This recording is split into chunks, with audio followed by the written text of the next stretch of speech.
જવાબદારી ન સ્વીકારનારા માતા પિતા સામે અર્જેન્ટિના સરકારની અત્યાર સુધીની સૌથી મોટી અને કડક ઝુંબેશ શું છે?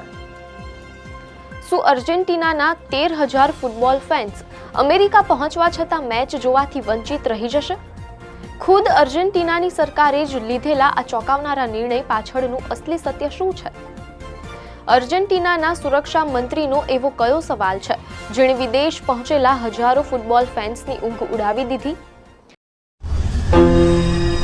નમસ્કાર દર્શક મિત્રો, ધ લોકસત્તા શોમાં આપનું સ્વાગત છે. ફિફા વર્લ્ડ કપના રોમાંચ વચ્ચે ફૂટબોલની દુનિયામાંથી એક એવા સમાચાર સામે આવ્યા છે જે સાંભળવામાં ભલે અજીબ લાગે, પરંતુ આ વાત પાછળનું સત્ય તમને સ્તબ્ધ કરી દેશે. મીડિયા અહેવાલોમાંથી પ્રાપ્ત માહિતી મુજબ વર્લ્ડ કપમાં અર્જેન્ટિનાની ટીમને ચીયર કરવા અમેરિકા પહોંચેલા આશરે 13,000 ફેન્સ મુશ્કેલીમાં મુકાઈ ગયા છે અને કદાચ તેમને સ્ટેડિયમમાં એન્ટ્રી નહીં મળે. ચોંકાવનારી વાત એ છે કે કોઈ બીજા દેશે નહીં, પરંતુ ખુદ અર્જેન્ટિનાની સરકારે જ આવા 13,000 લોકોની એક ખાસ યાદી તૈયાર કરીને અમેરિકન ઓથોરિટીઝને સોંપી છે. અર્જેન્ટિના સરકાર ઈચ્છે છે કે આ લોકોને અમેરિકામાં ચાલી રહેલા વર્લ્ડ કપની મેચ જોવા માટે સ્ટેડિયમમાં પ્રવેશ આપવામાં ન આવે. આપણે જાણીએ છીએ કે અર્જેન્ટિનાની ટીમ આ વખતે ડિફેન્ડિંગ ચેમ્પિયન તરીકે મેદાનમાં ઉતરી છે. લિયોનલ મેસીના કરોડો ફેન્સ આતુરતાથી રાહ જોઈ રહ્યા છે કે તેમનો ફેવરિટ ફૂટબોલર ફરી એકવાર ફિફા વર્લ્ડ કપની ટ્રોફી હવામાં લહેરાવે. અહેવાલો મુજબ આ ઐતિહાસિક ક્ષણના સાક્ષી બનવા માટે હજારો ફેન્સ અમેરિકા પહોંચ્યા પણ છે, કારણ કે જ્યારે સ્ટેડિયમમાં ફેન્સ પોતાની ટીમને સપોર્ટ કરે છે ત્યારે ખેલાડીઓનો જોશ એક અલગ જ સ્તરે હોય છે. પરંતુ આ બધાની વચ્ચે ખુદ અર્જેન્ટિનાની સરકાર જ પોતાના ફેન્સને સ્ટેડિયમમાં જતા રોકવાની કોશિશ કરી રહી છે, જેની પાછળ એક ખૂબ જ ખાસ અને સામાજિક કારણ છુપાયેલું છે. વાસ્તવમાં અર્જેન્ટિના સરકારની આ કડકાઈ તેમની એક ખાસ સામાજિક મુહિમ સાથે જોડાયેલી છે.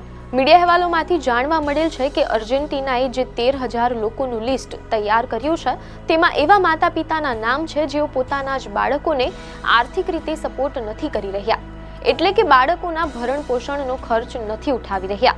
મીડિયા અહેવાલો અનુસાર સરકારનું આ મામલે સ્પષ્ટ કહેવું છે કે જો આ લોકો પોતાના જ બાળકોનું ધ્યાન રાખી શકતા ન હોય તો તેમને સ્ટેડિયમમાં પણ એન્ટ્રી મળવી જોઈએ નહીં. આ સમગ્ર કાર્યવાહી સરકારની સેફ સ્ટેન્ડ્સ સ્કીમનો એક મહત્વનો ભાગ છે. આ મુહિમ દ્વારા એવા પેરેન્ટ્સને ટ્રેક કરવામાં આવી રહ્યા છે જેઓ પોતાના બાળકોની મૂળભૂત જરૂરિયાતોને નજરઅંદાજ કરે છે, અને આવા લોકો સામે હવે અત્યંત કડક પગલાં લેવાઈ રહ્યા છે તેમ અહેવાલોમાંથી જાણવા મળેલ છે. ફિફા વર્લ્ડ કપ દરમિયાન જ્યારે અસંખ્ય લોકોએ અમેરિકન વિઝા માટે એપ્લાય કર્યું ત્યારે સરકારે આ તમામ ડેટાની બારીકાઈથી તપાસ કરીને આ લિસ્ટ તૈયાર કર્યું છે.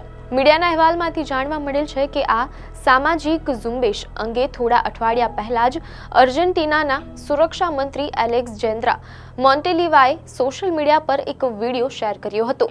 આ વિડીયોમાં તેમનું વલણ એકદમ સ્પષ્ટ હતું. તેમણે સવાલ ઉઠાવતા કહ્યું હતું કે જો કોઈ વ્યક્તિ પાસે વિદેશ પ્રવાસ કરવા માટે અને મેચની ટિકિટ ખરીદવા માટે પૈસા છે તો તેણે સૌથી પહેલા પોતાના બાળકોનો ઉછેર અને તેમનો ખર્ચ ઉઠાવવો જોઈએ. જો કે રાહતની વાત એ છે કે સ્ટેડિયમ જવા પરનો આ પ્રતિબંધ કાયમી એટલે કે પરમેનન્ટ નથી. જો આ લિસ્ટમાં સામેલ ફેન્સ એ સાબિત કરી દે કે તેઓ પોતાના બાળકોનો નિયમિત ખર્ચ ઉઠાવી રહ્યા છે અથવા તો તેમની જે પણ જૂની બાકી નીકળતી રકમ છે તે ચૂકવી દેશે તો તેમનું નામ તાત્કાલિક આ યાદીમાંથી હટાવી દેવામાં આવશે તેમ અહેવાલોમાંથી જાણવા મળેલ છે.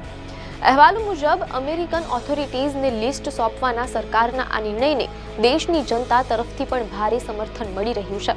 છેલ્લા કેટલાક વર્ષોમાં ઘણી માતાઓએ એવા પિતા વિરુદ્ધ ફરિયાદો નોંધાવી હતી જેઓ બાળકોના ભરણ પોષણનો ખર્ચ આપતા નહોતા, જેના પછી જ સરકાર આકરા મૂડમાં આવી છે.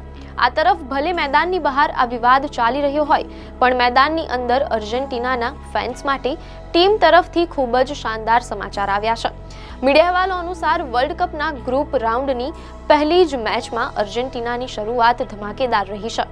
પ્રથમ મુકાબલામાં ટીમનો સામનો અલ્જીરિયા સામે હતો, જ્યાં અર્જેન્ટિનાએ અલ્જીરિયાને 3-0 સજ્જડ હાર આપીને ટુર્નામેન્ટમાં વિજયી શંખનાદ કર્યો છે. આ જીતના અસલી હીરો કપ્તાન લિયોનલ મેસી રહ્યા, જેમણે વર્લ્ડ કપના ઇતિહાસમાં પોતાની પ્રથમ શાનદાર હેટ્રિક ફટકારી દીધી છે. મેસીએ મેચની 17મી મિનિટે પહેલો ગોલ દાગીને ટીમને લીડ અપાવી હતી. ત્યારબાદ 60મી મિનિટે બીજો અને 76મી મિનિટે ત્રીજો ગોલ કરીને પોતાની હેટ્રિક પૂરી કરી હતી. મેસીની આ કમાલ જોઈને સ્ટેડિયમમાં હાજર તમામ દર્શકો ખુશીથી ઝૂમી ઉઠ્યા હતા. અહેવાલો અનુસાર આ 3 ગોલની સાથે જ હવે વર્લ્ડ કપના ઇતિહાસમાં લિયોનલ મેસીના કુલ 16 ગોલ થઈ ગયા છે. એક તરફ મેસી અને તેની ટીમ મેદાન પર ઇતિહાસ રચી રહી છે, તો બીજી તરફ પોતાના જ બાળકોની જવાબદારી ન સ્વીકારનારા ફેન્સ સ્ટેડિયમની બહાર ધકેલાઈ રહ્યા છે. અર્જેન્ટિના સરકારની આ અનોખી સેફ સ્ટેન્ડ્સ મુહિમ સામાજિક જવાબદારીનો એક બહુ મોટો દાખલો બેસાડી રહી છે. હવે જોવાનું એ રહેશે કે આ 13,000 ફેન્સમાંથી કેટલા લોકો પોતાના બાળકોનો હક ચૂકવીને સ્ટેડિયમમાં મેચ જોઈ શકે છે. આપને માહિતી સારી લાગી હોય તો વિડીયોને લાઇક અને શેર કરજો, ચેનલને સબસ્ક્રાઇબ કરજો.